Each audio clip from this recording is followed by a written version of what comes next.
because of that, you could see these teams in the play-in. You know I want to believe in the Sixers, but we're running out of time to see them fully healthy. What do you see as let's say Embiid is back for the playoffs, they're healthy by their standards. What do you think their ceiling is? Ceiling? Ceiling. Absolute best case scenario, the finals. Their ceiling. No way. Second round. If Embiid is back. Well, in the I have yet to see Embiid if they're play fully his healthy, best in the playoffs. I agree, but if you're telling me they're going to be fully healthy, do I think they could beat the Knicks in the second round? I do. Wow. I know. I like it. And then conference finals, who knows? I mean it's a moot They've point never even probably, made a conference final, so what am I? The hate for Joel Embiid and the 76ers taking the place of the Philadelphia Eagles right now. Listen y'all, I'm posting this on this football channel. You definitely got to check out the basketball channel, JWL Hoops. That's where all the basketball takes live. But I wanted to post this because I've been screaming and preaching that the 76ers are a sleeping giant. That they are an absolute dark horse. And then of course, what happens when PG and Joel Embiid are there? What happens? What do they do? Absolutely annihilate this score, the 157-30. At one point, they were up by over 40. They hung 157 points. They scored 51 points in the third quarter. I think they missed only 3 shots or something. Paul George 28 points. 11 for 22 only played 26 minutes. Joel Embiid played 28 minutes hanging 35 points. 12 for 17, 3 for 3 from 3. Edgecombe still balling 22 points in 30 minutes. Missed a whopping 2 shots. Went 4 for 5 from 3. Grimes elevating. And this is without Tyrese Maxey. When Paul George, Joel Embiid, and Tyrese Maxey are healthy and playing, they are awesome. Stop downplaying the adversity that Joel Embiid has had to go through during the playoffs. I'm so sick and tired of that BS narrative, man.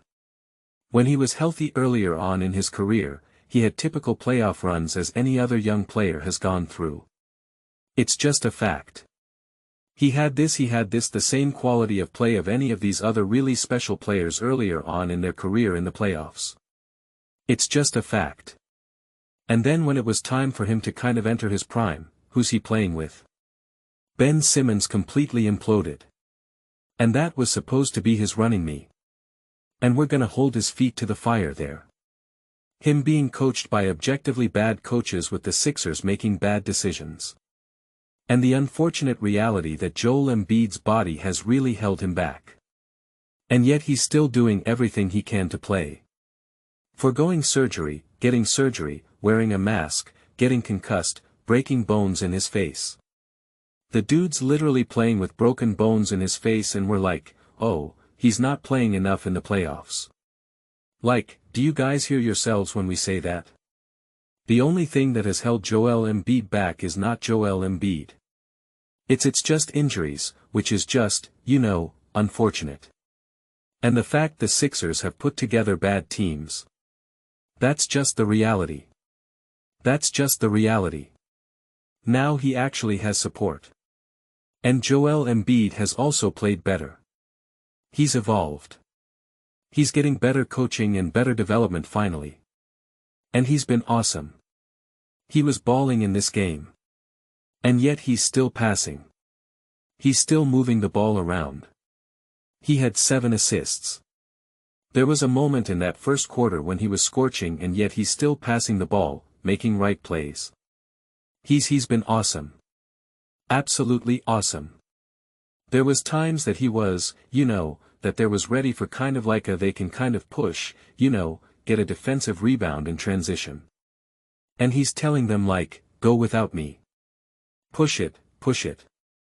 He was not slowing down the game. And this is what's been so great for the Sixers is the fact that Paul George, Joel Embiid, and Tyrese Maxey have all been hurt or suspended or whatever at various times. And now VJ Edgecombe is able to really elevate. Barlow really elevate. Grimes really elevate. Watford getting meaningful minutes. Walker getting meaningful minutes. Bona getting meaningful minutes. Campaign getting some meaningful minutes. And I ripped that. I was like, oh my gosh, this is what they're doing. Getting Cameron Payne like Campaign, that's going to save the Eagles, the Sixers right now. It's been awesome. It's been awesome. And you can see now they know how to still be great and play high-level basketball, meaningful minutes when Embiid isn't on the court, and they still obviously know how to be dominant with him on the court. So if the Sixers are legitimately healthy and you got Tyrese Maxey, you got Joel Embiid, you got Paul George, you got Edgecombe, you got Grimes, you got Barlow again elevating Bona, be on the lookout for Bona, man. Be on the lookout for Bona.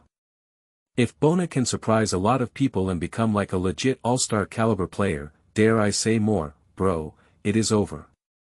For the core of that team being Edgecombe, Tyrese Maxey, and Bona, they'd all be essentially in their absolute physical prime.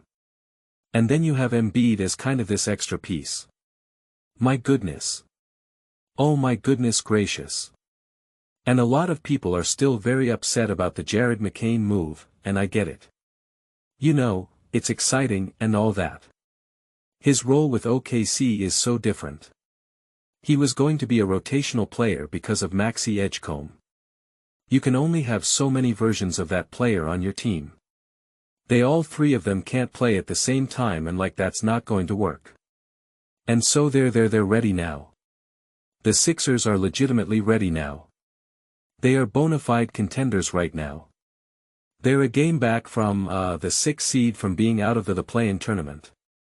It's definitely obviously a tight race. Miami 39.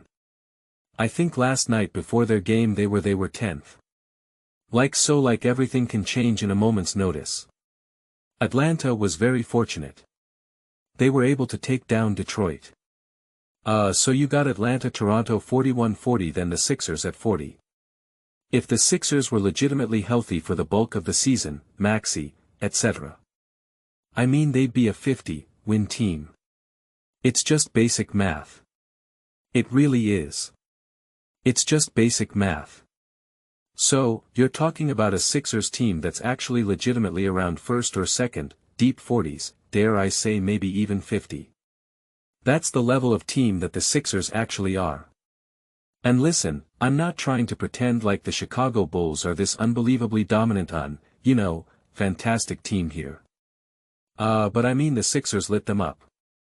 They were averaging giving up 120 points and the Sixers resting and beat and whatnot, and Edgecombe like not even playing full force hung 157 points, and believe me, all the points that they ended up getting especially in that fourth quarter in terms of the Bulls was like it was not. They were up at 40, 30. Like it was just like they were just launching threes. That was a dominant performance. So there's a lot to not only like about the 76ers, but to love about the 76ers. So when we have this full tier system right now, no. They are way higher. Who you feeling better about right now? The Sixers when they're fully healthy, or the Hornets or the Rockets or the Clippers or the Suns? What? No. Get out of here. The Sixers will be redeemed. They will be redeemed. But remember, please check out JWL Hoops. That's where the basketball takes live. So please definitely check out that channel. Please subscribe if you can. But I really wanted to post this video on this channel because I'm saying it as loud as I can. I'm planting the flag. I'm putting it on the channel. It's got way more subscribers and way more potential for views because I want it to be known. I want it to be known. The Sixers are on their way. The Sixers are on their way. But those are just my thoughts. I'd absolutely love to hear yours. What do you guys all think about the Philadelphia 76ers? Are they going to have a 2024 Philadelphia Eagles season or 2025 Philadelphia Eagles season? Let me know your thoughts. I read every single comment. It's whether you agree with me or disagree with me. Either way, let's get to some discussions. Let's get to some fights.